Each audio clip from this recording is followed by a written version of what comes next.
What's going on, everybody? I've got Will Moroz from Royal Canadian Reptiles in the green room. If you haven't met Will before, he's genuinely somebody that I learn about the most from on the times that he joins me here on Proper Royals Live. So thanks for being here. Let's get to it.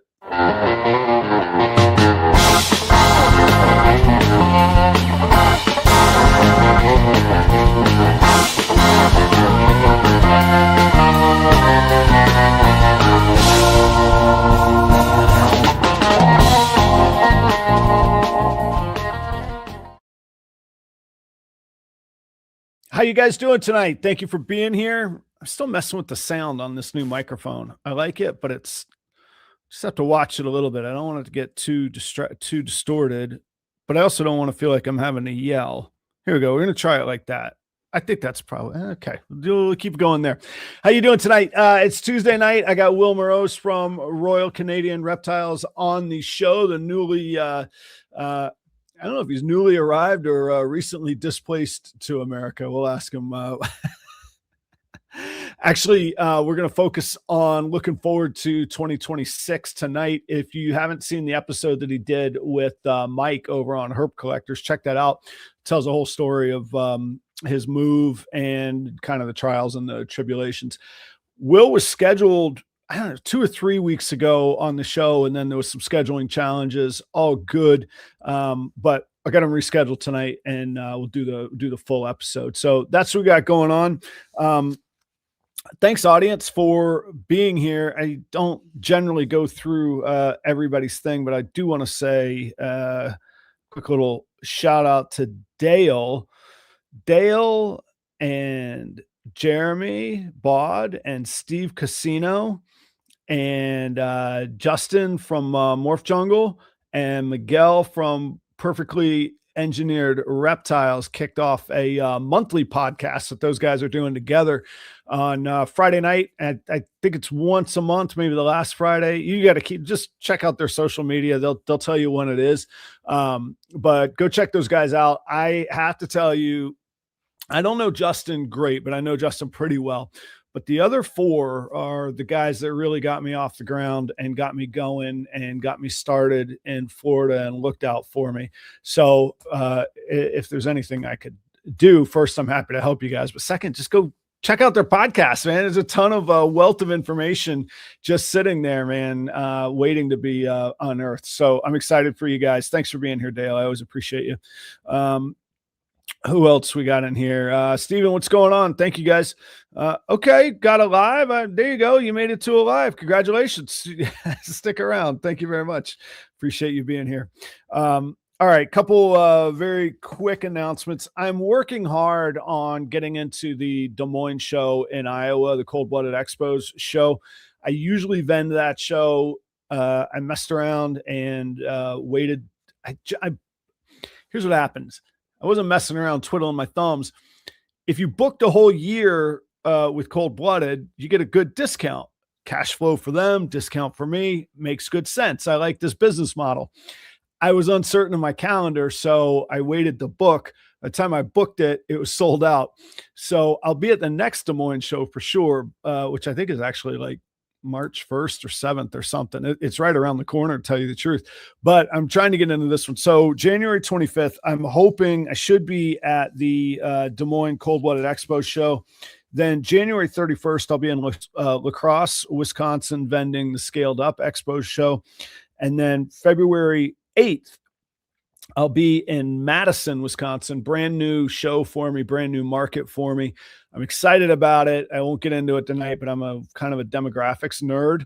And I really like the demographics of, and I'm not talking like racial demographics. I'm talking financial, economic, demographics of Madison. And like I say, I won't bore everybody getting into them, but I'm excited to check out that show. If you've vended in Madison before, I want to hear about your experience, but I will be there. So starting the 25th, 3 weekends in a row, I'll see you out on the road here. What else we got? How good is breeding season when it starts picking up a little bit? I got some girls at 34 and 39 millimeters just to really early ones, but the pairings, the locks are going well. You're ultrasounding regularly. All those good things are happening. It's an exciting time on that. Locals here in Minnesota, if you want to truck down to or up to or over to or wherever Northfield is to you, Thursday night, I'll be performing a full gig, full show with a fiddle player named Will Armstrong.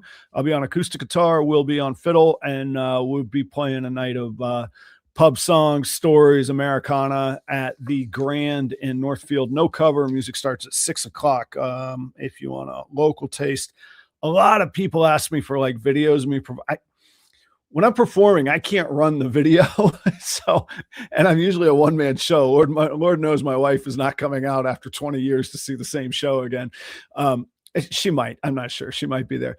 I will try and get video. I'll share it in my stories. You got to follow on Instagram. I'm not posting it in the regular feed, but I'll put one in the stories. But if I can get videos of it, check out properroyals.com. I still have, it's either 4, 5, or 6, somewhere in there, number of clutches that I still haven't updated, still haven't gotten posted. They'll go to Patreon first, then to properroyals.com, and then eventually they'll get to Morph Market and Palm Street stores. So check that out. Speaking of Palm Street bringing you tonight's episode ad-free. You don't have to hear an ad to get into the room tonight. If you're watching on replay, you won't be interrupted by ads. Thanks for Palm Street. It is live selling. Again, I'm not going to dive into it right now, but if I ever need to do an episode on the fly, I think Palm Street is great, and I think that they welcome reptiles. I know that they welcome reptile sales, so I love it for that. But live selling in general, whatever platform it's on, I'm telling you, it's the thing. Get comfortable with it. Get used to it. You're going to have to do it. That's not just me saying it. That's Forbes saying it. That's Gary Vee saying it. That is these companies putting tens and 20s and 30s of millions of dollars into these platforms. Like, this stuff has steam. You got to pay attention sometimes. And like I say, Palm Street welcomes us and has the platform. I know Morph Market's working on it too. Like, you got to start practicing, guys. Be ready to live sell. Not even talking auctions, just live selling in general. Start practicing. Head over to Palm Street. There's a link to sell right in the description. Okay, there you go. There's that pitch. I think that's it. Will Moroz. I met Will. I think I met him first on the show. Actually, I was really happy to have him on. But we always end up having a quick beer, late night hangout or chat at Tinley. He's always welcomed me and been very gracious with his time, which actually I am going to ask him about. That's it's fantastic how much time he makes for stuff like this. And when you have a big collection, I don't really know how he does that. So I'd like to know that too tonight. The last time that I got to go to Toronto, it seems weird. I was at Mark Mandick's house, but it felt like Will was the host at Mark Mandick's house, at least for the snake tour part of it, which was very, very cool. So anyhow, what I'm saying is thanks for being here, Will. Please welcome back to the Proper Royal stage, Will Moroz. Will, how you doing, man? Not bad. How are you doing, man? I am good. Is your blood run thinned out yet? You started getting cold. I see. Oh, you got a hood. You got a little sweater on. Yeah, I got a little cold. No. Yeah, today actually I had to take my wife to the airport, and there was frost on the truck this morning, and I was like, there you go. Shit, yeah, cold. Get some, man. It does happen. It does. It was gone by the time I was at like 5 a.m. So. It was gone by 7 o'clock. It was all Once the sun is over the horizon, as soon as the sun comes up, it's all done. That's cool though, man. I alluded to it, right? There's nothing more awkward than talking about the person while they're in the green room. Right. Like, there's nothing worse than that. Hey, thanks for like say you're always really generous with your time. Could we kick things off and like, what is your your operation look like? Do you have employees? What's the scope of your operation? What do what's some of your workflows, man? So I have like a pretty strict schedule. Yeah. That was one thing. Like when I went full time, that was one thing I mega struggled with, because it was sort of like, Jerry, it is an empty room, dude. I'll get to it. I feel like the office is like last thing I need to furnish. Let's furnish the rest of the house first. Computer works. It's all good. but that was something I struggled with right out of the gate, was my schedule. And Yeah. so like we went full time. I went full time kind of like basically as soon as COVID hit, I was just like, I'm going full time. Like, screw this. Yeah. And I went full time and haven't looked back. But that first summer was like, I could do that tomorrow. I could do that tomorrow. And then you have buddies. It's all summer. Everyone's off work. So my buddies are all back home. Hey, you want to go shoot a round of golf? We're like, fuck yeah, I do. Yeah. You know, like, yeah, like it was like a lot of that type of summer. But I think probably production backed off because of that. Just not paying as much attention to, she needs to be bred this week. She needs to be bred. You're saying your opportunities or your results went down. Yeah, I think my results went down because of lack of focus. Mm-hmm. And I sort of dialed myself in about the following year. And I sort of set a schedule for myself. So Monday mornings, it's the worst way to start your week, but it's like the best way to start your week. Monday morning, I get up, I have my coffee, I go to the rat room. I clean the rats Monday morning, first thing. It's like up at like 7:00, have my coffee, let the dogs out, let them do their thing, and then into the rat room and get it done. And that first like 20 minutes in there, you're like, it's just like, but once you're done, like around noon, you're like, I'm done the rats for the week. I have to come in, I have to pop in and top up food and check you're topping water. up food and checking water. Yeah. But you're not flipping tubs the rest of the week. Right. I'm not scrubbing tubs and washing stuff. So that's first of the week. Then Monday afternoon, whatever, haven't had to do it yet. But once my rodent production picks up more, then I'll feed off of my production. I've been buying rats for the time being. And then Tuesday's like a cleaning day because I like to feed and then let everything eat. And then Tuesday, go back through and clean everything. So do you feed on Mondays as well?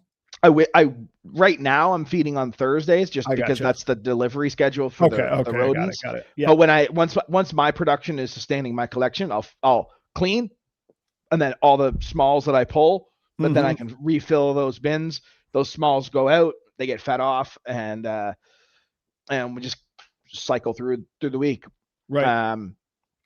So Tuesdays is a big cleaning day. It's cleaning, I change all the waters every single week, like that sort of thing.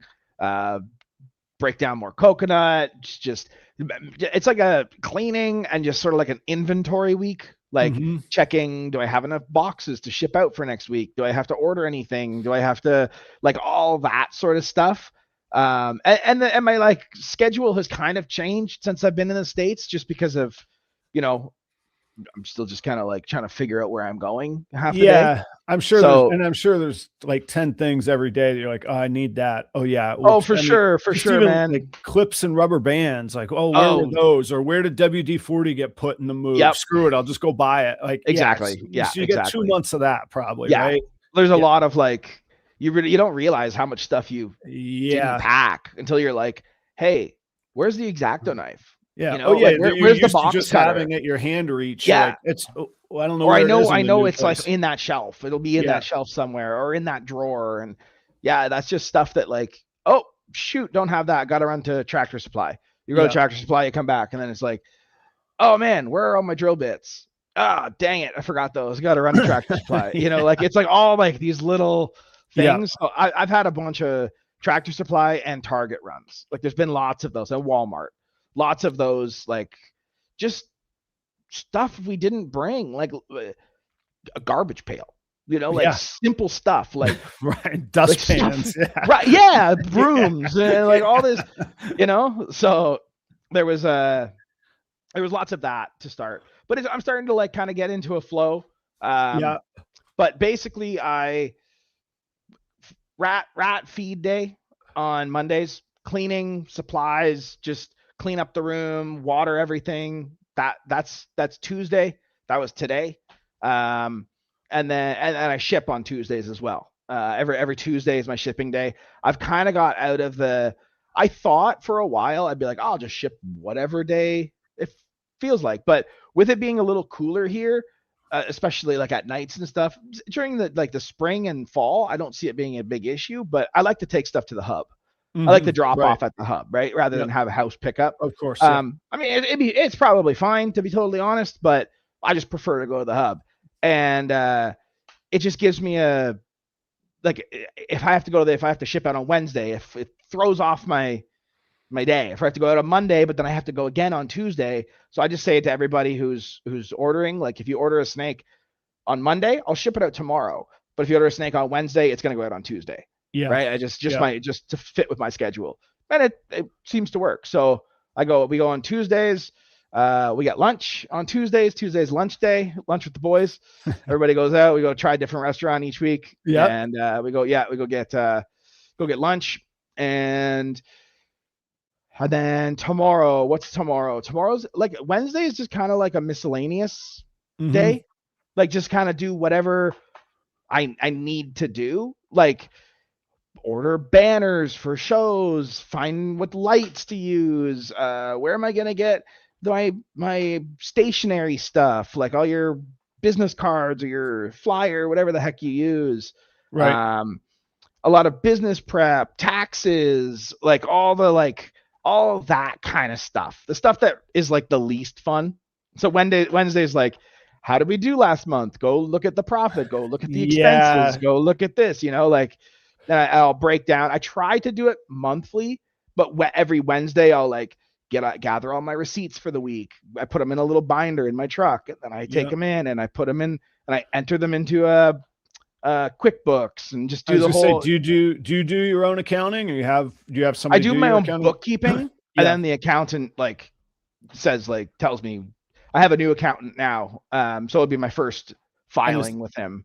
Is that yearly? You do that with the accountant, or you do it quarterly? Okay, gotcha. Well, I don't know, whatever they recommend, to be honest with you. Sure. Okay. I've only been here for a month, so I'm not super familiar with the U.S. tax codes and everything. So I like right out of the gate, the lawyer who helped me with the visa stuff also recommended an accountant that's familiar with the visa and how to like whatever you need to do. I was going to say that's a whole different level of it is, especially when there's especially when there's like a Canadian business and an American business and money going back and forth between them. And so that accountant is like very familiar with like cross-border accounting and visas and the whole thing. So day to day, like money in, money out, how much have you spent, how much have you made, that you're doing that in-house yourself? I do all that in-house. And that's super simple for me to do. I just go on go into my bank statement, print out the month, and then I start highlighting it and I move it all over into an Excel sheet. And stay on top of your taxes, right? Or even I've been there. Just your accounting. Exactly. You don't want to get into tax. I've been there. It sucks. Well, they're like, oh, you owe us $35,000. You're like, what? We got to talk about that. Let's hang on. Let's discuss this. So there is that. That's Wednesday. Thursday. What do I do on Thursdays? Thursdays, Thursday nights we'll do a Zoom call with Patreon. Okay.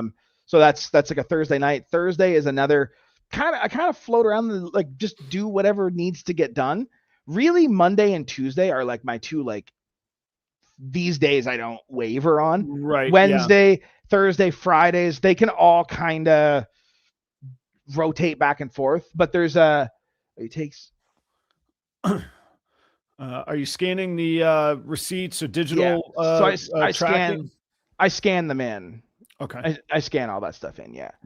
And then I obviously keep them still, put them in a filing cabinet, just years receipts. But generally, you can just go into QuickBooks and then just print your receipts, and then it just gives you in like a nice format, not like a bunch of like, well, what is this, a Tractor Supply receipt? No, I was gonna say mine are in these just monthly bundles in a bottomless pit of a file cabinet. He said, Aaron just said for 7 years. I was like, I'm coming up on time. I need to clean mine out, actually. Yeah.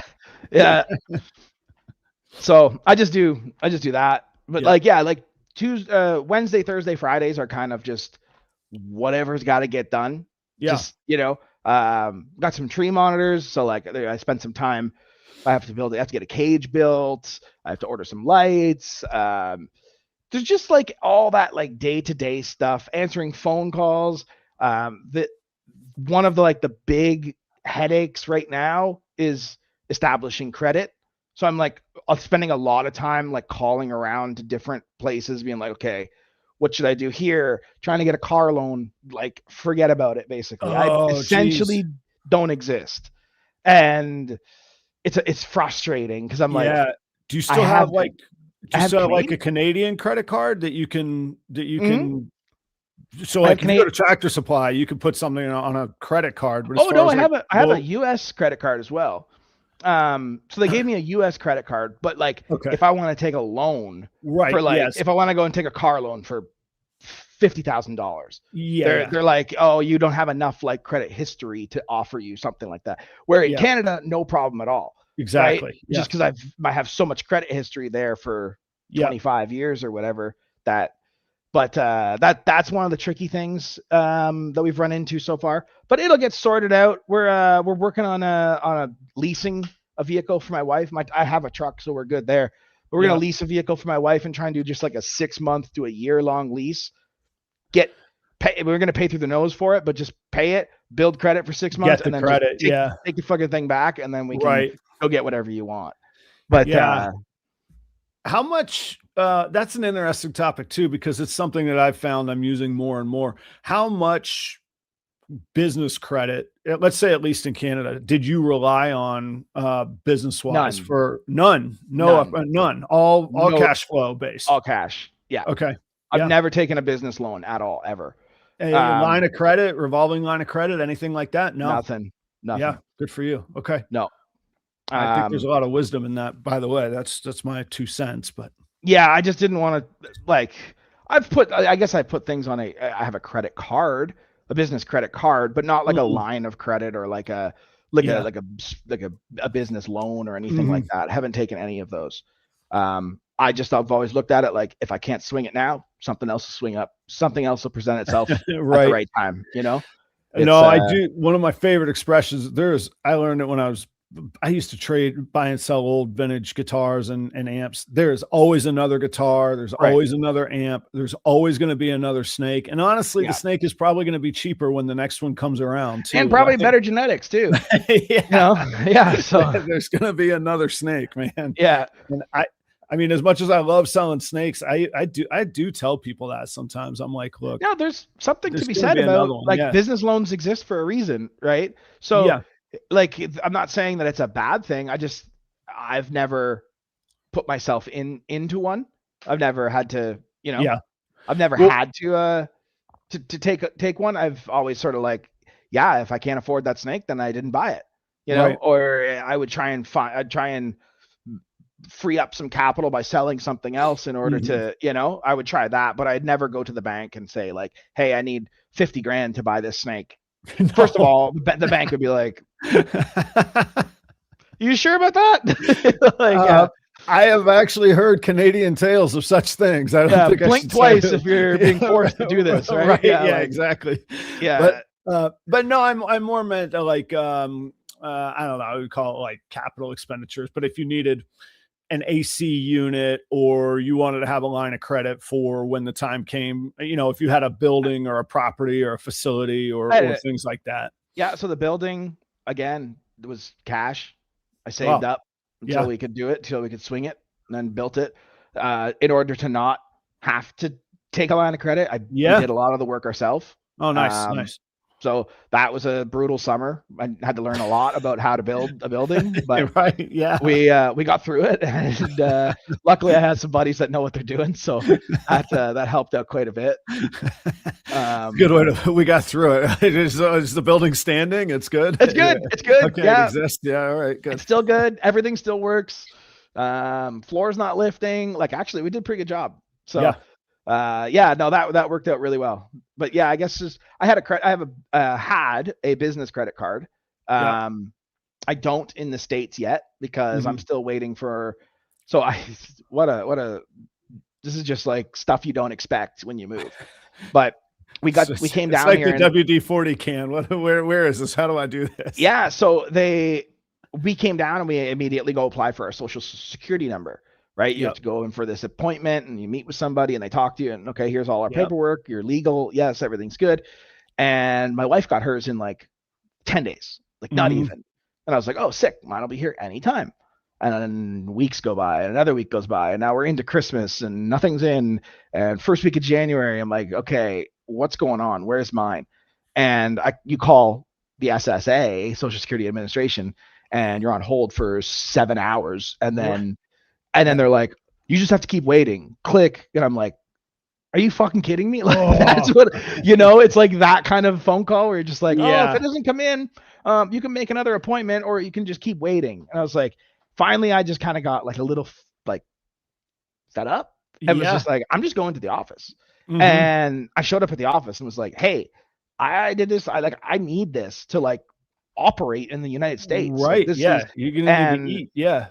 And they're like, oh, hang on. I went in with like 5 minutes to close, and they were super nice. They brought me into the back. They like sat me down, looked at the file, and they had put in there's a thing called an I-94, which is like your admission number to the US. Right. And they had put in an extra digit, so it didn't line up. Yeah. But no one called me and told me that nobody it was just in like limbo. That's you have to go find that stuff. Yeah. So I brought them the I-94 when I came in, and he was like, oh, hang on, that's a 9-digit code. This is a 10-digit code. And I was like, what? And he fixed it, and then he hit enter, and it's like, oh yeah, it's verified, 5 to 10 days. So that was on Thursday. So I'm waiting for it still. But without my SSN, I can't get a driver's license. I can't get a business bank account. So I have to run everything. This is where it gets all confusing. I have to run everything through my personal account, then reconcile it all. Exactly. Reconcile it back into the business account. So it's like it's kind of messy right now. But that's why I called the accountant right away and was like, this is what's going to have to happen just in order for me to stay alive. And yes, but he's like, this is fine. You're good. I should have my SSN. It might be in the mailbox now. I didn't check today. But once I can do that, I can open my business account, and then everything's smooth. Then it's like personal, business, and separate. And it makes life a lot easier. And I don't have to constantly go through and be like, Target, did I buy something for the business at Target, or did I buy like a turkey? Like I don't, it's the turkey was for the water monitor, man. Just right. Just all, just let it all be right. Yeah. What are some things that have improved? I have to think not, dealing less with CITES. You got to be getting inquiries through compared to what you were, like the American market has to be like, it's insane. I know just personally, you helped me with it. I mean, it is challenging to get an animal from Toronto, and I had really good help, much less just like, I'm not sure how long it would have taken. It's just a big wait. It's just a waiting game. Is really what it is. It's not like the actual like shipment itself, like the CITES stuff is not that hard. Okay. It's just, when does the permit come in? And that's all like the feds. So it's just, when does it come in? When do we get a break in the weather to ship? All that sort of stuff. Like as you get into Canada, like if you're into November, December, definitely January, February, March, those are like no-goes for shipping. You can do it. Some guys do it. I've had some guys reach out and say, hey, I'm going to send a box out in February. Do you want to put stuff in it? And I'm like, no, I'll wait till April. It just, any hiccups, you're freezing them. Yeah. Like if it gets left on a tarmac at Pearson, it has the potential to be minus 15. Right. Like it's not like cold. Like you're in Minnesota. Yeah, I'm in Minnesota. I mean, I'm north of Toronto here where I'm at. Right. Yeah. So it can be cold as shit in February and so but you would have extra hands in the pot, so to speak, too, because you would have to send your animal to an exporter who's then going to put it in their own box, who's going to send it to the importer, who's going to unpack it and then redistribute it. I don't send to I was doing direct. Oh, you were the CITES exporter. Yeah. I do direct to the exporter. Yeah. They take the box, break it down, and they ship out. Yeah. So the only time like today was in the 40s, believe it or not, which is incredible for this time of year. But by this time next week, the high is going to be 7, and that's nothing. Yeah, all right. I think we're gonna be like 65s. Something like that. I like you can ship east and west. Weather. Yeah. Well, the problem is like I'll go to. It's weird because I'll have to go to ship to, let's say, California, but it's going through Indy. Yeah. Right. And so Indy's cold. Right. Like when I shipped to you, I was like, we were talking like Indy's going to be really cold, and then I checked the hub and it was Fort Worth, and I was When like, you told me that, I was like, that thing is going to Memphis. I'm like, I'm not going to tell Will how to do his job. He knows what's up. Sure shit. It went to Fort. I was like, I've never heard of a package going to Fort Worth. Me either. From Atlanta. It won't go to Fort Memphis. Worth. It'll go to Fort Worth, and then to I don't. Yeah. Who knows? Who knows, man? I don't know. I just sort of, but yeah. So like, as far as like things that have changed for the better, definitely the availability to ship. You guys don't have any idea how good you've got it in the States. Well, and it's got to be a mental, like the mental gate for the buyer that For used sure. to say, "Hey, Will's banging animals, but he's in Canada. I'm going to look around." Now it must be, it must be people going. I mean, the inquiry. Can I get it tomorrow? Yeah, have the inquiry spiked for you? Yes, December. So December was our first month here, and it was the best month I had in 2025. Oh, good so for you. Yeah, it was really good. So yeah, I'm excited for where things are going. Another thing that's changed for the better is like I haven't had to wipe snow off my truck once. Not one time. Right. Today I was in shorts. Like it wasn't, it's cool. Some people still look at me like, bro, what the fuck? It's cold. And I'm like, no, it's not. Right. Yeah. Like it's fine. It's like a sweater, shorts, and shoes. You're good. And so that's been really good. Being Bob's probably 20-ish, not even 15 minutes from my place. Oh, cool. So like having that, like, hey, you got anything to ship out today? You want to go grab, like that sort of thing. You got any extra deli cups? You got any? Shit, man, this thermostat's not working. You have a spare thermostat? Like all that kind of stuff. Yeah. Super nice. Right. Super nice to have. Yeah. What else has changed for the better? I mean, lots, man. Lots. Just we're still in like kind of like the honeymoon phase. It's still got to be so new. Like every day, it's still got to be like, okay, I'm figuring it out. I'm learning. I can get to like certain spots without my GPS now. I'm like, okay, I know where we are. But if I have to like take like a side road, I'm like, oh shit. Right. Like the first like 2 weeks, if my phone died, I had like a panic attack. I'm like, I can't get home. Oh yeah. I don't know how to get home. And my phone died. I was going to drop off sheds to UPS, and I was like, okay, how do I get? I had it on my phone. I wasn't paying attention, and then my phone died, and I'm on the interstate. And I'm like, oh shit! And then my GPS goes, bloop, just goes blank, and I'm like, So I get off at this next exit, find a Best Buy, and go into the Best Buy, and I like just unplug their model phone and like plug right in. That's the most resourceful thing I've ever heard. You look at their display and just like unplug the phone and just plug mine in. I just like it's the best life hack right there. I just sat there for like 10 minutes, turned it on. It was like, sheds will go in another day. I'm going home. Yeah. So yeah, but now I'm starting to like explore little, my web's getting a little bit bigger. Right. I can go to FedEx in Atlanta without GPS now. Nice. So yeah, pretty happy with that. That's pretty cool. Dale brings up a good point. You could also have bought a car charger in Best Buy if you wanted. Okay, so I have a car charger always. Like I always have one, and we had just bought them, but I literally like took it out of the truck to like come upstairs to charge it, and then I was in, and I had this old charger, and I was like, it was like one that I had plugged in, it was working, but it was such an old charger that it takes 7 days, I guess, to give my phone enough charge to turn on. Hey, what are you doing? Get out of there. Go. So it just wasn't turning on. And I sat in a parking lot for like probably 45 minutes. It was like, okay, this isn't going to work. And I just kind of like drove around the corner, and then all of a sudden, like Best Buy, like the big sound, like, no way. I went to Best Buy. Going there. I was going to go, like, I was legit about to go into like a Target and just ask someone, or like a Home Depot, and be like, hey, can I use your charger for like 5 minutes just so I can go home? Right. And yeah, but anyways, we figured that out, and it wasn't so bad.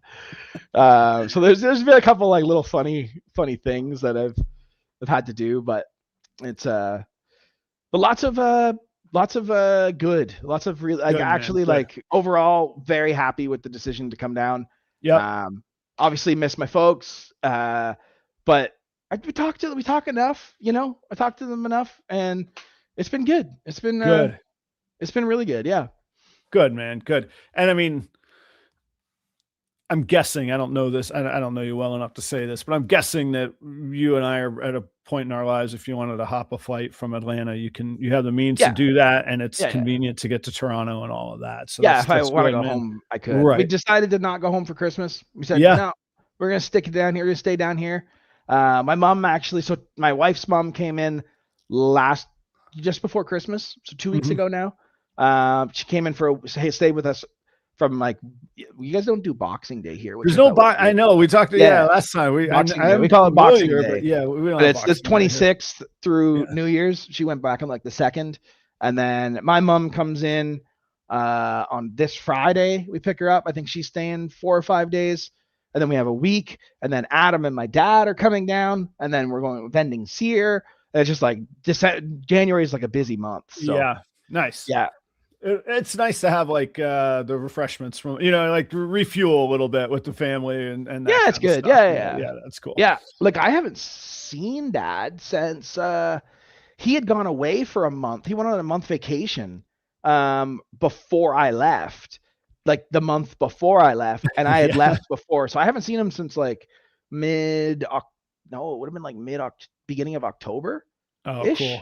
And cool like it's weird because I used to see him every single day. Like he lived across the road. Yeah. So like, but yeah, no, it's been good. It's been good. My wife got a job. She's actually good. She's in Raleigh right now doing training and all that sort of stuff. Oh wow. And then, okay. And then in March she's got to go to Spain for 2 weeks to do some more training. So it's I was kind of like, damn, what job is this? I was gonna say it sounds like a pretty good gig, not bad. Yeah, huh? Yeah. So she's going to Spain for a couple weeks. Okay. And then yeah, man. It's just like we're just taking it as it comes to us. We're just kind of like whatever life throws at us, we're like, okay, let's roll with it. Well, and you can't really like legitimately like plan you're not gonna ever know like, okay, I've arrived. There's not gonna be a binary, okay, now I'm done. I'm here, I've arrived. Like it's gonna be a process. You're just gonna go through and experience everything. Yeah, man. Just like, man, there's just like little stuff. Like when we went to go pick up my girlfriend or my wife's say you got one of those too, huh? Whoops. Yeah, my wife's mom from the airport. We're on the way to go pick her up, and we're driving through our town here, and I was like, what's that noise? And I'm like, must be the road. It's like click click click click click click. I'm like, what the fuck is that? And I wheel my window down, and I'm like, no, that's my truck doing that. Like, what is that? And I wheel over. There's a giant like washer nail stuck into my truck tire. Just bumped into the tire. And every time it's click click click click click click. But it's Sunday afternoon, and everything's closed, and I can't find a tire shop to take it out. And finally, I find this tire shop, and they put my truck up on the thing, pull it, fix the tire. Don't even charge me. Don't charge me a dime. No, they're like, welcome to the area. I told them I'm here from Canada. Like, I don't know where I'm going, blah, blah. And they were just like, oh, welcome to the area, blah, blah. They're like, don't worry about it. We'll get it up on they didn't charge me a thing. Dang, I was like, damn. I was like, next time I need tires, I'm coming to you guys. Yeah. I mean, that's a smart move on their part, because that's exactly what you're going to say is like, I know exactly where I'm going to go when I need tires. Oh, no question. Yeah. Everyone down here has been super, super welcoming and very like accommodating. Good, man. It's been great. It's been awesome. Good. What if let's switch to snakes? What do you think? Yeah, always. What makes, just philosophically, what makes a great snake in 2026? Ooh, good question. That's a good question. I mean, I always revert back to pattern and contrast, right? But that's not necessarily true, because there's lots of stuff that's low contrast that's very, very pretty. So I don't know. I think there's like a certain amount, like, like with you were in the restaurant business, right? Sure. So like with food, there's a certain thing is too much salt. Of course. Then there's a certain thing is not enough. Oh yeah. Right. It's like finding that like balance is what makes like a perfect dish. I swear to God, my sommelier and food training it translates perfect to what you're talking. And I've thought about that a lot, and I rarely bring it up because it's so like niche, but yeah, you need your fat, you need acid, you need salt, you might need Right? aromatics like pepper or thyme or whatever. And yeah, you said pattern and contrast. I throw color in. I say color, Sure. pattern, and contrast. Those are like my Yep. 3 sliding scales. And yeah, continue on. Sorry, I'm And it's excited. like really Yeah. you want kind of like a Venn diagram, like the circles. You have Yeah. like pattern, color, contrast. Something that's in the middle is like Yeah. your winner. Something that hits 2 is very good. Something that's just 1 is like, okay, I know I can work with this. Right. If you're not hitting any of them, probably move on from that. Right. Yeah. You got your normal that, yeah, exactly. Yeah. Right. Yeah. There's something going on with, yeah, you might. But like, what makes a good snake in 2026? Man, it's such a like, what do we consider a good snake? Right. Do we consider like, oh, this is like the next like big project and like it's going to take us all 5 years to see any results from this? Or are we talking about like, that is just a gorgeous looking animal? And like, I don't care what the genes are. I don't care. Like, it doesn't matter what it is. That thing's super pretty. I feel like we have been in, and I guess I don't know if we've come out of, maybe we're still in it, and we probably always will be in some ways, but I feel like we were in this like super, I call it the word salad. Like we were in this word salad of genes, and the more words that could be in there, the better we were, right? Yeah. Like we Labels were going to get this long. Yeah, we're going to get rich because it's 99 other things. And it's interesting that the very first thing you said was all about the visual, color, pattern, contrast. This has nothing to do with what's buried beneath or this or that. Is it just good looking? And do you think the market is changing and appreciating that now, or realizing that, hey, you still got to deliver at the end of the day? What are your thoughts? I think I guess it just depends where in the market. Like, so one of the things, like I talked to Bob about this the other day, everybody wants to be Justin, right? Everybody wants to make those high ticket animals, just like the super cutting edge stuff, because don't get me wrong, it's exciting. It's exciting. It's fun. I understand it. I want to do that too. That's how I built my collection, is around that like cutting edge, as much as I can be, pushing the envelope and trying stuff that hasn't been done, and really building like multi-recessives and that whole thing. But like at the end of the day, that is great, but there's so much room for people in this industry to, like, you don't have to spend $500,000 to start your collection. You don't have to be doing like, there's lots of guys who make really gorgeous stuff. In fact, most of the stuff that I buy now is more like, I just like, that thing is beautiful. Like, I want that snake, not I want those genes. I want that snake because I think that snake can reproduce itself or reproduce other like variants of it. And I think people need to start doing, I mean, who knows? I could be going down the wrong road. Maybe, I don't know. But I think that truth cures both, because you nailed it. Whatever's in that snake, assuming it's genetic, you can reproduce. So if it's beautiful when it wins, you're going to get whatever's in it. It almost doesn't matter what's in it. The one that you sent me was from Mark. Antoine at DPR had 2 other scramblers that I didn't even ask him what. I was walking down the aisles at CRB, and I was like, it just stopped me. So what are those things? And I saw the price. I said, is that Canadian or American? He goes, I think he even said whichever. I was like, I don't care. I can afford, I'll take them both at whichever price it is, and he did a nice job. But it's the same kind of, I was like, I actually don't care what's in it, because I want to know, so I know what the ingredients are and how to go about doing it. But I want to use that as the base, and that excites me, seeing that as a base that I can add to. Yeah, I think like the industry is going to head, this is just my prediction, over the next decade, maybe shorter than that, but I just think over the next decade, we're going to kind of like recessive ourselves out. And I don't mean that like recessives are bad, not at all. I just think that we are trying to stack so much recessive, and like that people really like don't look at incomplete dominance the right way, where like you can treat incomplete dominance the exact same way you can treat a recessive and Super build a gravel project, right? right. Yeah. And there's so many with good supers. Yeah. Like there's so many super gravel, super hurricane, white lace, super blackhead stuff. Like it just goes on and on and on. And I look at a lot of everyone's like DG Xantha Clown, DG Hypo Clown. Again, don't get me wrong. Love them, work on them myself. Beautiful, beautiful animals. I'm not knocking those projects whatsoever. But when I see the whole market, like that's where we're going, I'm always kind of like, what's right over here? What's over here that everyone's missing, you know? Right. Because a white lace, super orange dream, super mandarin, there's no recessive in there. I bet you that's a gorgeous snake. I bet that's an all right snake. I bet you that's insanely cool looking. Yeah. And you can build on that. That's just as hard to hit as a DG Xantha puzzle. That's triple homozygous. Right. Yeah. Yep.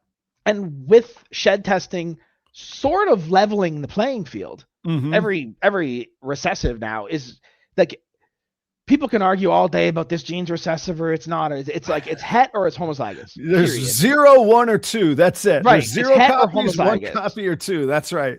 And so when we look at the recessive stuff, like I can't necessarily pick out a het clown with my naked eye, but I can test for it. And so what's essentially what that's done is leveled the playing field with, let's say, a hurricane. I can pick out, I don't have to test the hurricane most of the time. Sometimes you still do, but I don't normally have to test the hurricanes. But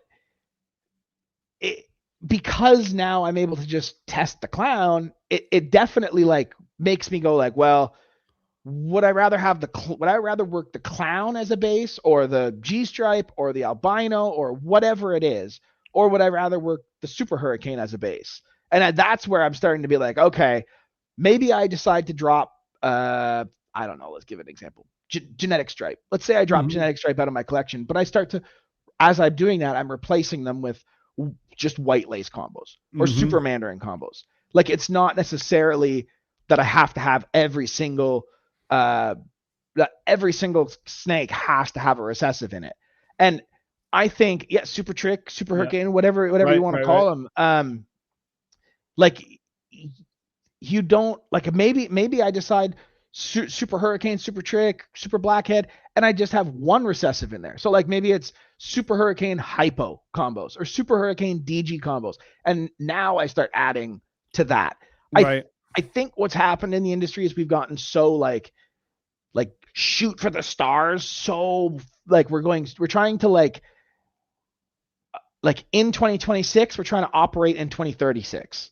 Like we're trying to go so advanced so quickly that we are missing so much of just the Desert Ghost Clown combos or just the DG combos. Even Clown, which has been worked by the masses for a decade or more. Right. Still every year we see new Clown combos that we're like, oh shit. That's well, how did we miss that? Yeah. Whoa, this has been sitting right there to do. Yeah. And I know it's very objective, but most people say, well, it'll look better with hypo or it'll look better with Desert Ghost. But I think what people need to start doing is like recognizing what each gene does. And maybe that comes with time and experience and hatching out hundreds and hundreds of clutches. You start to like, okay, I'm starting to see a pattern here. But recognizing that, okay, let's say we say like an Orange Dream Mojave spot nose, right? Orange Dream Mojave spot nose clown. We'll just use that example. Which one, Desert Ghost or hypo, is the one? Because some people will just pick a fence and just be like, Desert Ghost is better or hypo is better. And I'm like, okay, Desert Ghost or hypo is better at what? At what? That's the real question. That specific combo is orange with a lot of blushing. Hypo is going to lend a hand to that much, much more, like I think much better than Desert Ghost will. But then when we talk about like Batmans, where there's like a lot of contrast and rigid like contrast instead of blushing contrast. Desert Ghost is going to lend its hand better to the Batman than hypo will. It's just like you have to learn and like almost go back to that like artistry of this rather than just like the gene mash thing, and go back to the like I'm going to be selective about what I pair because I'm aiming for a specific result. Right? Yeah, and I think the chef's pantry applies again. Just because you got 50 herbs in there doesn't mean you put 50 You don't put them herbs all in in a the soup. soup. Yeah, you Right. don't just Yeah. like dump them all in. Right. You're gonna pick and choose. And like, even to extend the analogy to your point, you might try a soup with a new herb and go, "That's really good," or that's not what I thought. Right. Or And next time you might you're gonna try to be learn like, ooh, from you know it. what? It needs Yeah, a little bit more salt. It needs one more copy of lace, or it right. needs, and that will set it off. There's a lot of trial and error in this business, and you just have to try things. Yeah. Don't be afraid to try new things. I mean, shit, man. Justin, like I mean, don't get me wrong, Justin makes incredible stuff, like top breeder in the industry for a reason. Right. But he literally had a T-shirt back in the day that said "Follow your own road." Like Yeah. he sold that shirt to people, yet people were still like, "What'd you make this year? Can I get those ingredients to remake that?" Yeah. And I always looked at that and was like, follow, you do your own thing. Justin didn't become who he is or build the business he has by following anybody else. He just did his thing. He had his creative element, and he took care of his animals and maintained the collection properly, and Well, ran, he and did all the things. Yeah, he did exactly. everything. He hit all Right. those. He hit every aspect of the Yeah. business. But yeah, I just think that there's so much out there that no one is touching. And like, if you said to me right now, hey, I've got a DG Xanthic clown, or I've got a white lace super hurricane super mandarin, I'd pay more for that than I Yeah. would for the. Yeah. Yeah. Um, okay, so let's leave the philosophical for a minute. What are the things? What are the things that are on your horizon? It's the time of year where I take it that you're pairing, and that you've already made Yeah. pairing plans, and that Yeah. you've got you're sitting back going like this a little bit. Well, What's exciting for you? Or uh, maybe you're praying instead of rubbing yeah, them together. I don't know. it's more like this. Yeah. Um, right I'm now, pretty proud of how I fixed that real quick. That this worked year out I'm all right. focused on white lace puzzle stuff. We should see some of that. Wow. This year I kind of took a step back from shooting at triples and was like, I'm gonna start like layering on DG Clown in a more meaningful way. So I'm hoping to see like what's one of the good ones? Chocolate blackhead. No, it's a blackhead hurricane spot nose DG Oh, nice. Clown. Okay. All Shooting right. for that kind of stuff. Hopefully some super hurricane DG clowns, maybe some hurricane DG clown pieds. Um, Again, obviously I'm shooting for those quads still. DJ Xanthic clown pieds, not a good shot, but a much better shot than quad het to quad het. It's a visual triple het to a double visual double het, two pairings. Okay, nice. Yeah. What are some other cool ones? Some of the puzzle stuff I'm really excited about. And then obviously I'm breeding with, knowing that shed testing is there. And of course, right. so trying to get some more, instead of using, so this year I could pair multiple clutches for DG Hypo Clown. But again, I see so many people doing that, and I have a much better male to use the following season that I don't know if I just want to make like OD Yellow Belly Spot Nose DG Hypocon. It's a great snake. Don't get me wrong.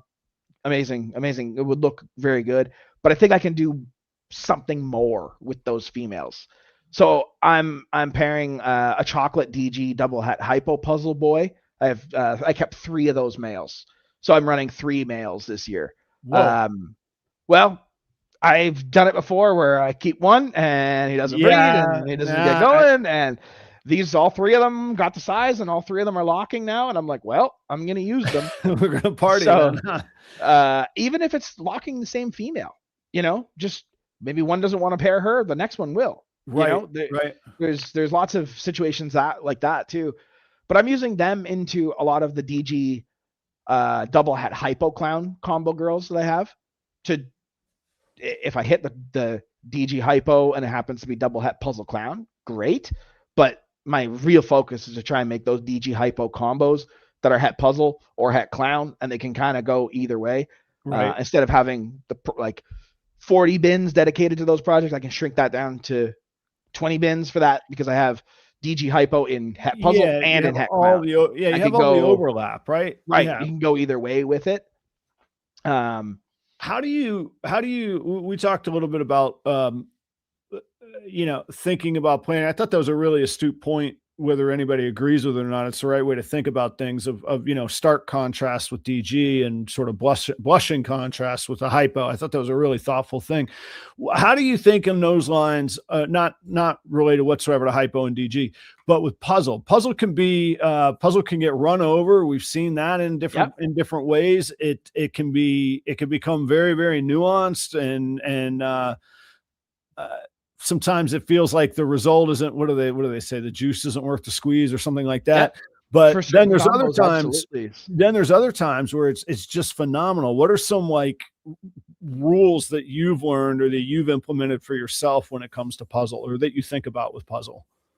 With puzzle, one of my, like, sounds crazy, but always like spot nose and leopard, like those two genes in puzzle, once you combo them up, like the flat spot nose puzzle, it's quite visual. You can see, quite easy to tell. You can tell them in the egg right away. And leopard puzzles get that like bold pattern and they're kind of stripy. But once you start to like stack the leopard and spot nose combos, you get some really, really cool like lateral patterning. Okay. So you can like take that like stripe from the leopard, and then if you, let's say, put what was the combo I put into that? It was a leopard, and I think it was Enchi and yellow belly, and it like took that stripe and like split it so it wasn't vertical down the snake anymore. There was still some lateral striping, but the stripes on the back broke sideways, almost like a G-stripe clown. And so it made like this really cool like zigzaggy look on the back, and then striped black sides. And I've seen enough with puzzle where I'm like, okay, this combo works. Now we can like build upon that combo. Right. It's kind of interesting because again, the way I think of it sometimes with puzzle is you got to watch it because it can be subtle, but leopard and spot nose are two of the most striking kind of like dark, firm, high contrast, very powerful. I never see spot nose, and I never look at a spot nose or a leopard and go, is that in there or not? I don't know. Like, know it when it's there, spider. right? Yeah, exactly. Like, you're going to know it. You're never going to mistake it unless it's the blackhead. Then you might. So I'm just like playing around with puzzle stuff. I like to do some chocolate spot nose puzzle combos, white lace. Dale, dude, I love Enchi in puzzle. I love it. I don't know what I don't think enough people have seen Enchi puzzle combos. People have seen Enchi puzzle or pastel Enchi puzzle, and they're like, oh yeah, it doesn't do much. But you need to come and see. I have a Firefly Yellow Belly Enchi spot nose puzzle, breeder male. And dude, it's like one of the things I love about puzzle is they don't brown out like clown does. Right? It's like a very opposite thing. Like puzzles hold that color really well, which is probably why they lend themselves so well to Desert Ghost. Whereas, like, you know how DG clowns get that like dirty flecking in the scales on a straight DG clown? From what I've seen with DG puzzles, mine haven't done that. Like, especially pastel DG puzzles, they're like yellow and black. That's it. There's no like milky coloring to them. Well, pastel is doing great things in puzzle too. Like puzzle's making pastel cool again, man. I mean, dude, same with lace. With lace. Like, I've made some lace pastel combos that I'm like, holy shit, these are nice. And people come over, and there's lots of non-pastel stuff here for people to look at and drool over, but I'll tell you, dude, like, I gotta say, like 80% of the time, if I'm like, pick your top 5 snakes, 2 of the top 5 that they pick are pastel lace combos. Almost all the time. Out of the top 5, out of everything that's here, I'm like, pick your top 5. And immediately they're like, where's that pastel cypress lace? And she's gorgeous. Like, she's like a 3,000 gram female, and is like, looks like a Desert Ghost. Like, just pristine. Looks better than that combo would in Desert Ghost, because the yellow doesn't pale out. It doesn't like give you that like that milky color that pastel DGs can do. Yeah, it's almost just a void instead of a color. It's like vibrant, and that's only the one copy. So this year I'm breeding a lace puzzle to her, trying to make that with the white lace, pastel cypress lace puzzle. What else am I doing this year? I mean, there's so much, right? Like I think I've paired so far 140 females. So there's a bunch of stuff that's been paired. Now, that's a lot. Whether that all goes. Yeah. Well, I mean, you gotta start it and track it. Okay. How many, you know what, actually, I'm going to, speaking of a little bit of finances, I'm going to pay some bills really quick, but when I come back, audience, don't go anywhere. We'll dig into the, maybe some white lace stuff. I'm curious to hear like your whole like experience with the whole saga of lace. And then now that we're sort of back at level ground with the testing and whatnot, and knowing what's lace and what's not, where do we go from here? But then also, I guess maybe we'll go all the way back to the beginning. I'd like to hear some more like of the logistics of how many females you're pairing, what your season's looking like. And then you gave a pretty good rundown, but if you got 140 pairs, you're going to have some 800 hatchlings. Your workflow is going to change a little bit here coming up. Well, you don't pair 140 and get 140, right?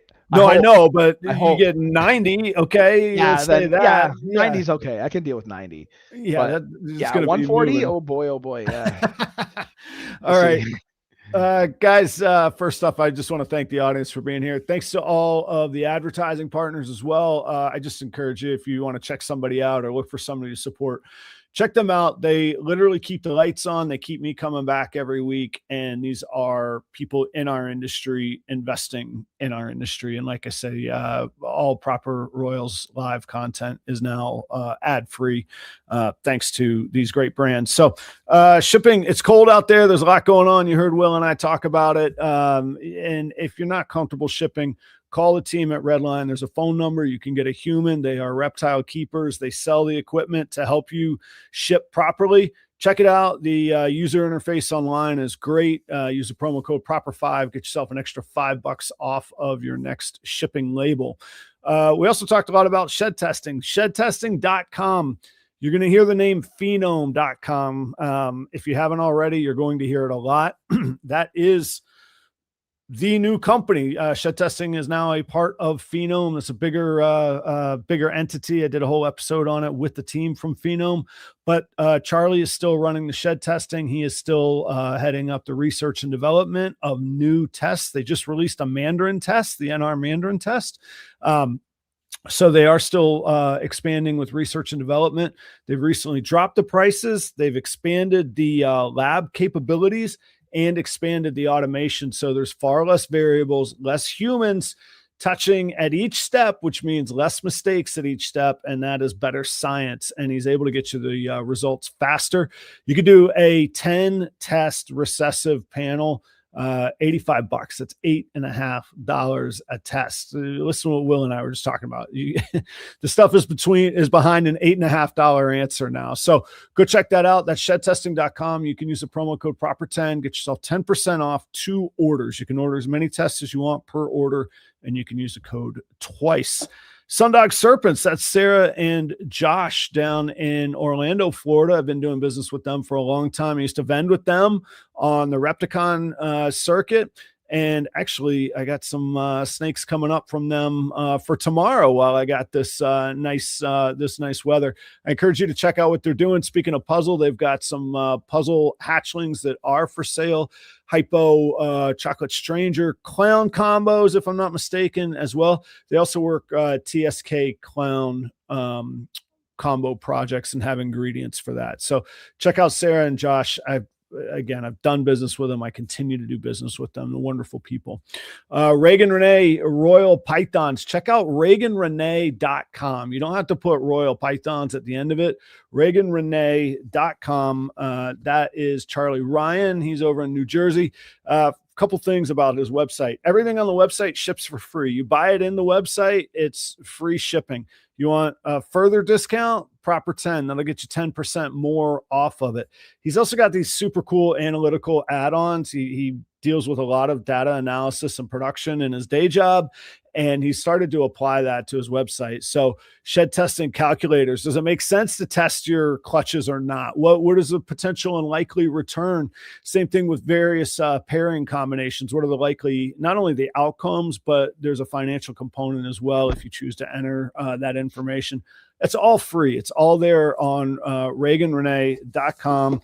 As far as the snakes and the projects you'll find there, Kryptons, DG, G-Stripe, candy pied clowns, all in single, double, and triple combos and various pairings of those genes and projects. So check out ReaganRenee.com. Keeper Kane, that is a YouTube channel from Kane Fritz Wallace and his wife Michelle. It documents their sort of life keeping animals. They breed ball pythons. They keep big snakes. He's got retics and berms, aquatics, tarantulas. It's all documented there, all guaranteed to be family friendly. You can watch it at work safely. Now, you might need to do your job, but you're allowed to, you're not going to get fired for the content that is there.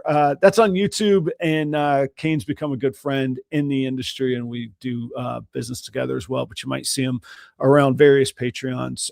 Keeper Kane, go check out that YouTube channel. Last but not least is BNS Reptilia. That is Chris Shelley. He's over in Pennsylvania.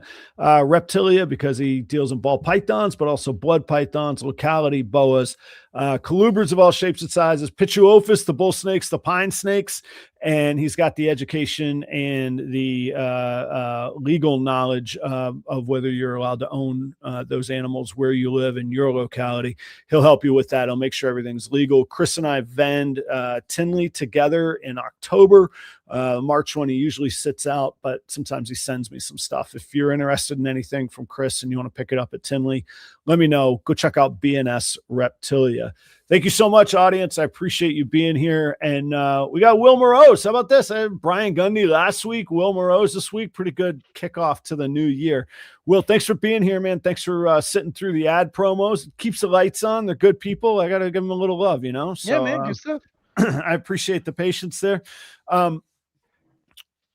What'd you make of the whole lace thing, man? And I see I see an analogy to scrambler, man. There's all of a sudden lots of scrambler. I feel like there's going to be a lace moment for scrambler. Do you know? Does that make sense? What I'm getting at there? Yeah. I mean, lace was one of those things that, like, it was so hot, right? Everybody wanted it because it looked so good, and the combos were incredible. White lace combos were great, and I think there was maybe a tendency for people to jump the gun with lace and just breed something. What we want to see, right? Like, exactly. We find what we look for, and that can be bad sometimes. Yeah. And like, if you want something bad enough, your eyes are going to tell you that's what it is. And it doesn't matter how long you're in this industry, you can try and be as objective as you can. And you're going to have those moments where you're like, I hit it. And then it sheds and you're like, shit. No, I didn't. Yeah. I've learned to not send pictures in the egg. I've just learned, like, oh, dude, look at this. I hit this. Because everything looks like a fucking DG clown in the egg. That's true. Yeah. And then it sheds and you're like, people are like, hey, where's that snake? I'm like, don't worry about it. Don't ask questions about it. Yeah. No, it's over there. Yeah. Yeah. Yeah. It's not a DG, obviously. But lace is a guy. I mean, I love the project. I love the gene. I don't look at lace. I mean, I guess I kind of do as its own project. But absolutely, I think you know what? Scrap that. I do look at lace as its own project. You can run with lace for years and years and years and years and make a ton of beautiful snakes. Mm-hmm. But I think a lot of people were just sort of like, oh, it's a little bit brighter. It has to be lace, right? Right. I'll tell you, I did sell. The only one that I'm aware of is I sold one snake that I thought was a lace yellow belly, and the buyer thought was a lace yellow belly. And when they bred it, it didn't end up being a lace yellow belly. They raised it from a baby to a female. Obviously, take care of them. That's not an issue. Right. It's just I would say that I was pretty good with being objective on lace, because I hate being unsure on something, I'm much more inclined to be like, that's a yellow belly. If it's lace, you got lucky. Yeah, I'd I'm rather much more inclined to under promise. Yeah. under promise than over promise. Uh, that specific example, we both thought it was. So it is what it is. It's going to happen. And, if you haven't misid'd a snake, you haven't bred enough of them. It's just Right. the reality. So it's one of those things. But I think a lot of people were just like, this is late, this is late, this is late. Because I was seeing during that lace heyday, I was like lace should jump out at you. Like lace should, after a few meals, you should be like, that's bright. Like that's really bright. And there's bright, and then there's lace bright. It's a different kind of bright. It's a different it almost has that DG kind of shimmer. It's not shimmer is not the right word, but they're clean. They're clean and they're bright. So I can just say from my experience working with it, I have held stuff back to 300 or 400 grams to confirm before we had a test, just to grow stuff up. I've held stuff back that I have been unsure of. And then when I got here, sent all the sheds to Charlie, and he's like, yeah, these are lace. And I'm like, oh, cool. Yes. Oh, yeah, that's right. You can do that easier now in Canada. You have CITES for sheds too, right? Blown his ass up. Well, I shouldn't say that. There's lots of guys with a lot more than I have, but I've sent a bunch of sheds. Yeah. Right. He's doing okay from you, right? Yeah. Yeah. Well, I guess I have to pay him first, right? So I guess there's that. I told him I don't pay for negative results, right? Yeah. You're like, yeah, let me get the Social Security card. It's weird. It's delayed again. And negative result. Yeah, forget that thing. Yeah. No, Charlie's been great. It's there's another one. Being able to shed test now, pack them up, ship them out. I have my results the following week. Or sometimes that week. I'm just cheap fast, and I don't pay for overnight shipping. I'm just like, they'll get there. They'll get there next Monday. It doesn't change. I'm not selling it this week anyway. So that's true. It doesn't change what's in the bag in the DNA. And really, if I know it now or I know it next week, it doesn't really change much. But I'll tell you, when you get the email from him, you're like, oh shit. You're like, oh shit. And you go into your little, I do a spreadsheet with him, and I go into the spreadsheet and I'm like, oh, this is not het. I'm like, no, this one is het. Yeah. Does he ever mess with you? I mean, yeah, he told me that. Yeah, he does. Yeah. Well, he was going to fuck with each other, right? Because he messes with me. I'll tell you that much, man. Yeah. He was telling me that all his stuff's done through AI. And I was like, what? And I actually bought it for a second. He's like, yeah, this is actually, I'm messaging him. And he's like, this is actually a chat bot. Thank you for messaging. And I was like, wait a second. And then I was like, are you serious? Yeah, I'm just too gullible, I guess. The best he ever got me was I sent a snake that was 2 generations removed from Justin producing it. And I just ran a full recessive panel on it. And he just out of the blue, he's like, hey, what were you testing for on that snake? I said, well, it's a visual clown, but I just figured if there was anyone I was going to roll the dice on and see, it was that. And he's like, oh yeah, it's visual clown. I was wondering why you tested for that. And I was like, oh, okay. I didn't hear anything. It was 4 minutes. And then he goes, and het monsoon. Yeah. I was like, what? I'd already moved on. And I was already back to scraping, snake poo out of the corner of a tub. Yeah. No, that's been really good to be able to shed test quickly, ship quickly, all that sort of thing. But lace, I mean, having the shed test for it certainly makes life easier. You don't have to guess. That's helpful. I know there's been a lot of misid'd lace, unfortunately, but guys, so I don't want to say that there's been the majority of the misid'd laces are not nefarious. It's not no, I don't think it's nefarious. I think people do get in over their heads, and then it's hard to refund for most people to refund several $1,000s, which is the right thing to do. And that's where the fall apart comes from, I think. So back in coming from the way I grew up in the industry, it was always this is our best guess. This is always this is the best I can tell you. And so that's kind of ingrained into me. And shed testing has sort of changed that with the market, where people are like, I don't want your guess. Tell me if it is or not. And like, I get that. Guys, I get it. But with genes that are not shed testable, people are doing their best. Now, was there people that were scamming? I don't know. I'm not saying there was. I'm not saying there wasn't. I just don't know. But I know a lot of the people that did have to refund lace stuff, and it wasn't an intentional, I'm trying to screw somebody over, but people these days have like a very like knee jerk, like you fucked me, like, they freak out like very quickly. And it's like, dude, whoa, this isn't intentional. I'll do my best to help you out here. But like, we got to everybody should just kind of like take a break. We are guessing on like colors and patterns of snakes, and like, oh, does this one have a couple little flames on it? That must be this. Like, realistically, if you like zoom out, it's like we're all fucking crazy for doing what we're doing. That's true. There's a very fair point there. And I think what I saw with lace, like, there's exactly what you're talking about, but then there was also like this sort of pump and dump thing. Like, we got to build this up, and that is a little bit more nefarious. That hurts. Even if they believed it was lace, if they're just, like, I don't know. I feel like there's two different conversations that happen where it's like, hey, you know what? 4K and then there were 400. Yeah. And like, I'll use Antoine again as a great example with the scrambler. He said, you know what, Adam, here's what the best that we understand it is. Here's what I see in front of me here. It's very simple: super OD scrambler and super OD fire scrambler. I don't think there's anything else there. This is my best understanding, and I want you to be comfortable with what you're buying. That's a great conversation. And no matter what scrambler ever turns out to be, according to DNA, I will never go back to him because I was in a negative way. I'll go back to him 10 times to buy from him. Right.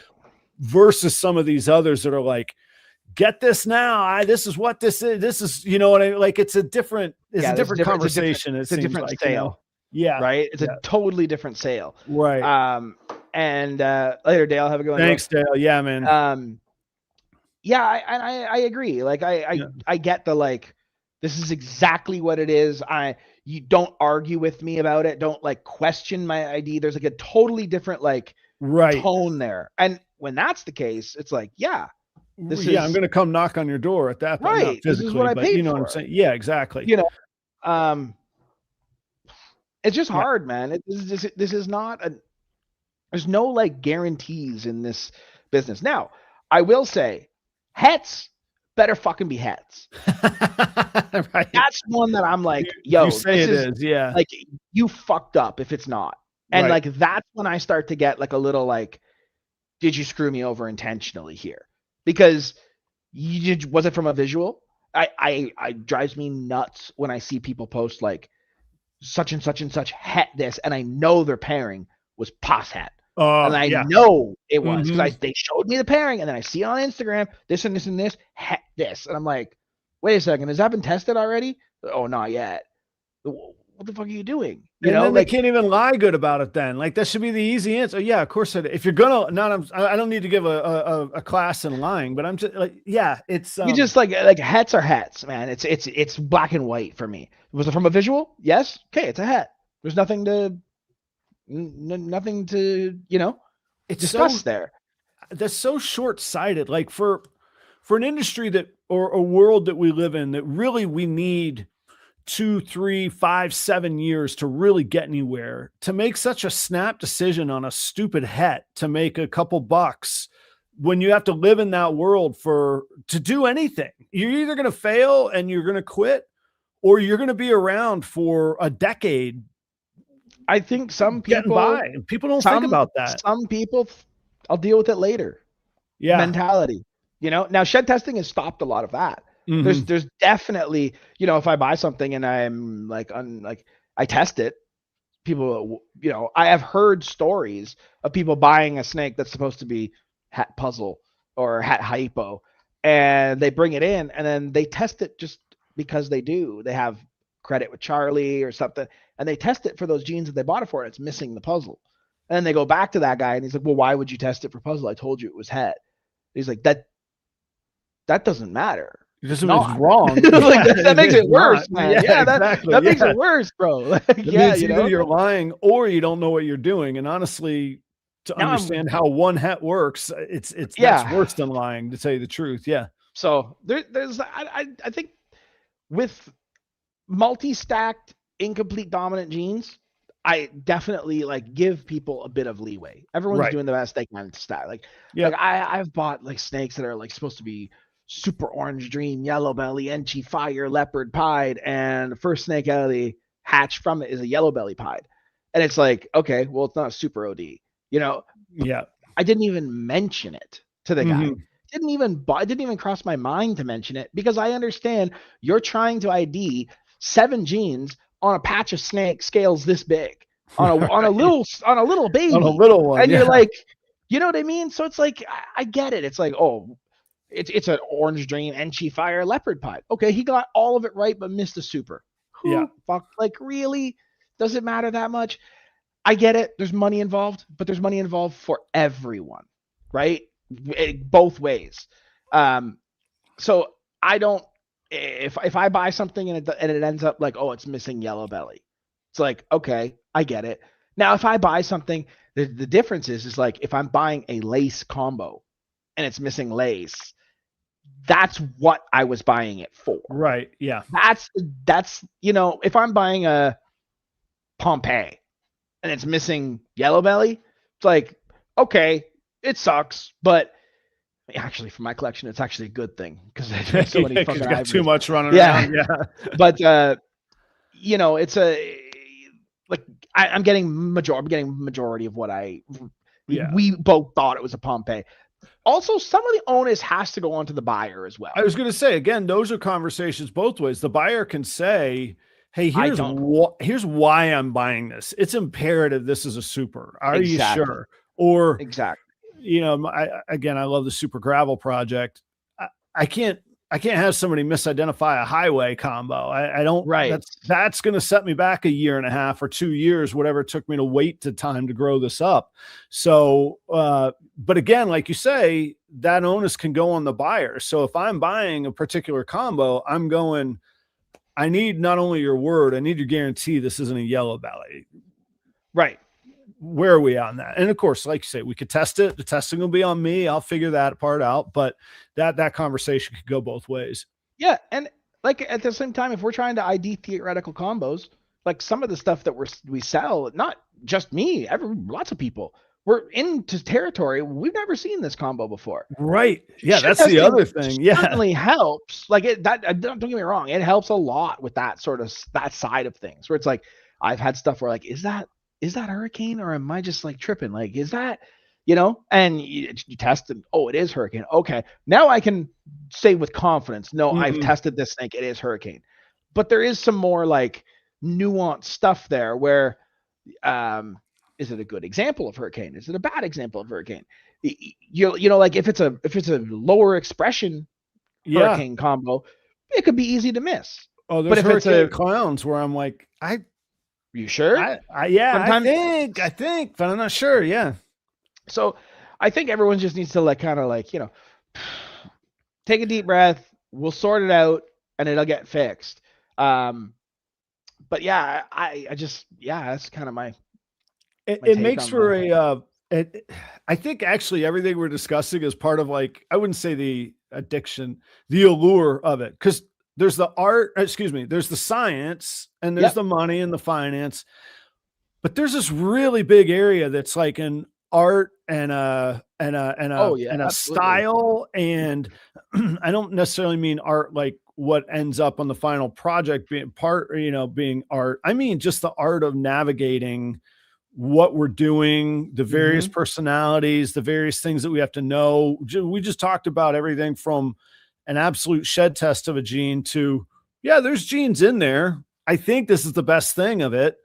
And it's never been made before. And it's probably pretty valuable if we're talking about it. Do we both agree that we like this at this price? And there's no like Federal Reserve that's pricing genes. There's no stock market saying this is what, you know what I mean? Like it's don't have a union or something or like it's a really neat, like purely capitalistic frontier in that way to me that is wildly alluring to me. There's comes a point too where like as a seller and as a buyer, I think as buyers need to learn the questions to ask. Like Mhm. if you're new, you don't have to just go on to Morph Market and say, "Oh, that says that it's a lace clown. I'm just gonna buy it." You can go on Morph Market and say like, "Hey, I see that you have a lace clown available. Or have you just for my curiosity, have you shed tested that, Mhm. or has it come from a super?" Um, then the buyer may come back and say like, "Hey, I've actually hatched 79 lace clowns before. Here's examples of lace clowns. Here's examples of them as adults. Here's comparisons of them as babies. I'm sure that this is a lace clown. I'm firm on that." Great. Okay, I'm going in with confidence now, rather than just like, "Hey, I'll take it." And then when it's not a lace clown, they freak out. It's Right. like you ask the question, say like, "Can I see pictures of your male? Can I see pictures of the father? Can I see pictures of other babies that he sired? Do you have other comparisons of lace clowns?" Or if you don't feel like it's a good enough example for your projects, ask. If you really want to get it from them, ask, "Do you have maybe a higher representation, or a higher better example of that lace clown?" Or search for another one. It's not, like you said earlier, there is always another lace clown. There is Yeah. always another. In fact, there's going to be 20 more. It's not that there's never going to be less. Right. So if you're in the market for a lace clown, or and this applies for everything. It's not just lace. This applies for if you're in the market for a spot nose clown combo, or whatever the heck it is, you know, ask those questions. And then as a seller, I think we should try to take more of like that, like consultative approach. It's trying to, what I try to do is I try to understand. Now, not always. Somebody messages me, says, "Hey, I saw that snake on Morph Market. I'd like to buy it." Great. Sounds good. No need I to don't ask consult. Right. Yeah, we don't don't ask need any more we don't have to questions. make it difficult. Yeah. Right? I just say, "Okay, sounds good. Here's my payment info, and once paid, give me your shipping info, and we'll ship it out next Tuesday." But for other people who maybe have like some questions, or they're trying to build a direction, they might come to me and say like, "Hey, Will, I'm looking for this is where I'm thinking about going. Can you take a look at these? This is my group. Maybe I have 5 females that I'm considering breeding this male to, and I want to move into this direction with these animals. Do you think this animal is a good fit?" Some people will just right out of the gate be like, "Yep, whatever I have is the best fit for you." I try Right. not to do that because, honest to God, I don't care enough to like just it's a nickel and like a couple grand here, a couple grand there. Like, yeah, but they all sell at the end of the day anyway. So Yeah. I'd rather like keep those relationships strong with all my customers, and I'll say to them like, "Hey man, like honestly, this snake doesn't work for what you're thinking about doing. I might have one in the rack." I say, "Hang on, I have one that will," Right. and I present that option. Or I say like, "Hey, look, I know one of my good buddies here. He just hatched this clutch.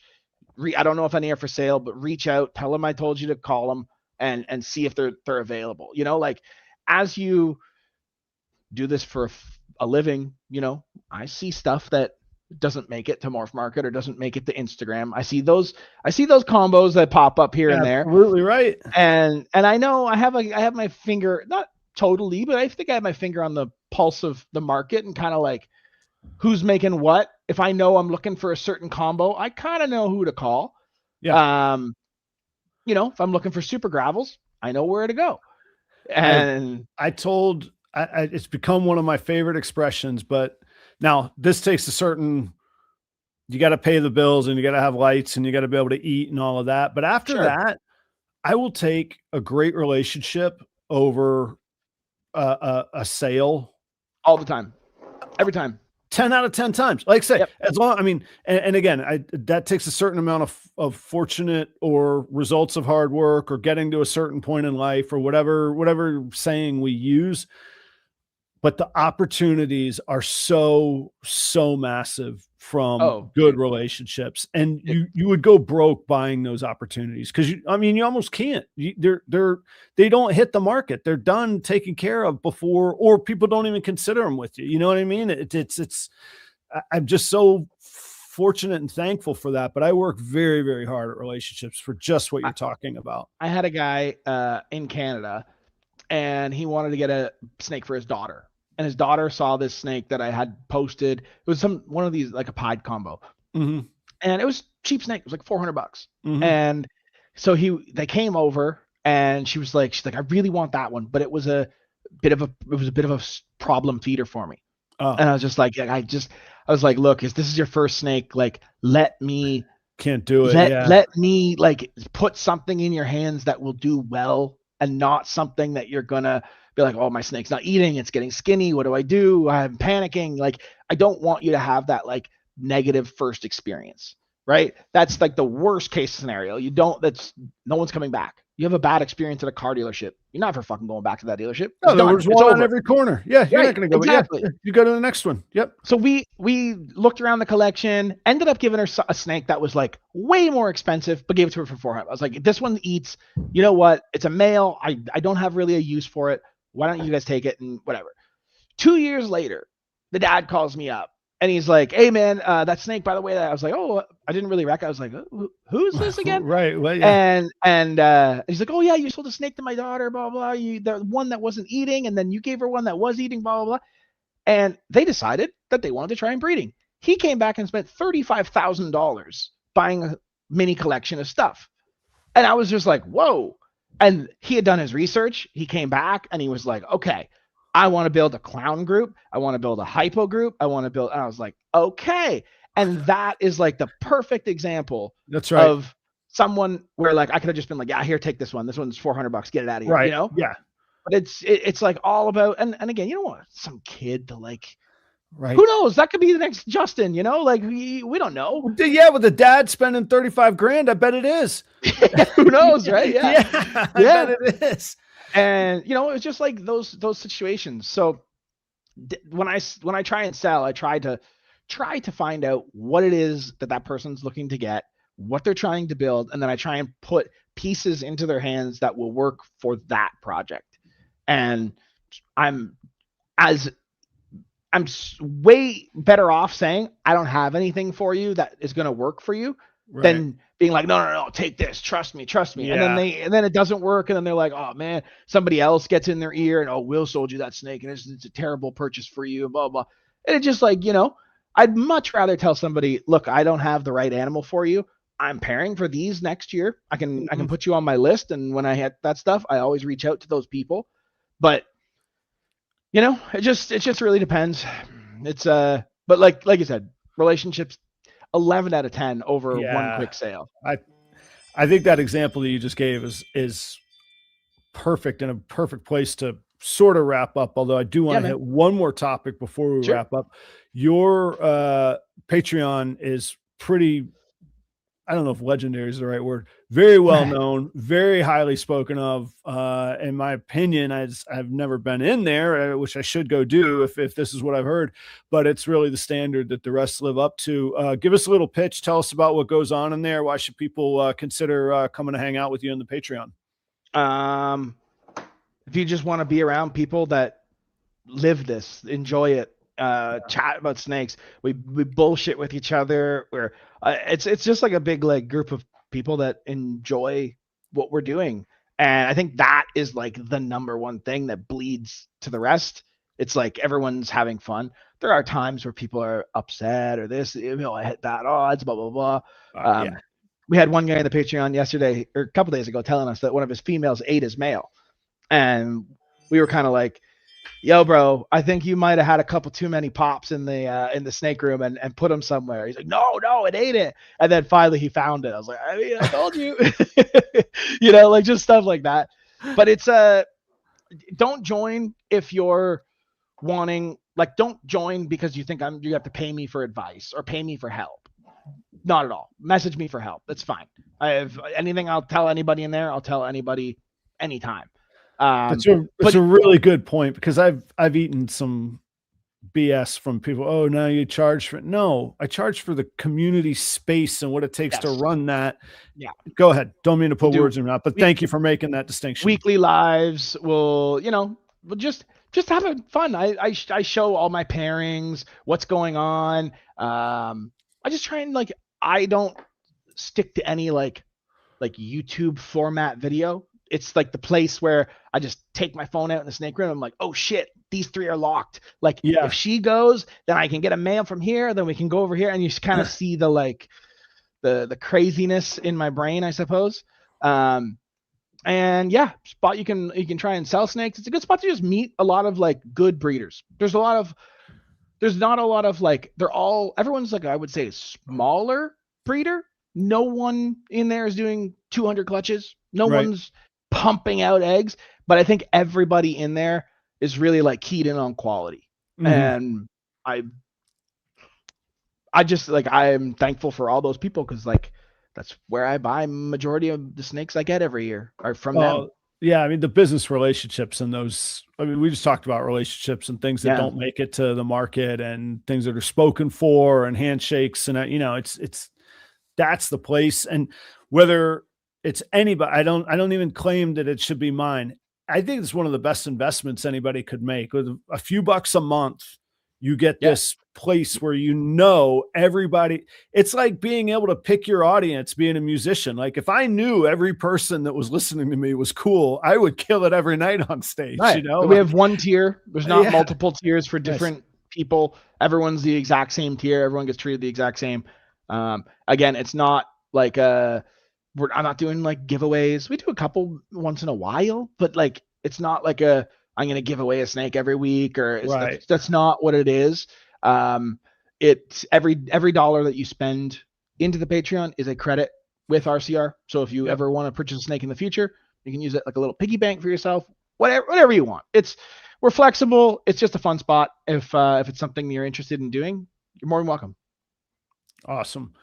Guys, was Will Moroz. Go check him out, support him. He's here in the States now. You don't have to ship across the border or wait or wonder or think that's a hard thing to do, because whether it is or not, it's done. You don't have to do that anymore. Will, thanks for joining. You're, like I say, you're always really gracious towards me, and I'm very, very thankful for that. Thank you very, very much, man. I mean it. Just whether it's on the show, in person in Canada, in Tinley, in a hotel lobby, in wherever, the middle of the show, wherever, man. It's you, like I say, you're very, very gracious. And you want to hear something funny? What's that? I got to the States and then sold a snake, and guess where it's going? Back to Canada. I was like, I got to figure out shipping again. Yeah. Oh man. Yeah. Yeah. Well, if I can ever do anything for you, please don't hesitate to let me know. I don't know what I have to Likewise, offer, man. but Likewise. Well, and you've done a lot for me already, so thank you so much. I appreciate it, guys. Go check out Will Moroz. That's Royal Canadian Reptiles, and I will see you guys same place, same time next week. Tuesday nights, 8 p.m. Eastern time. See ya. Cheers.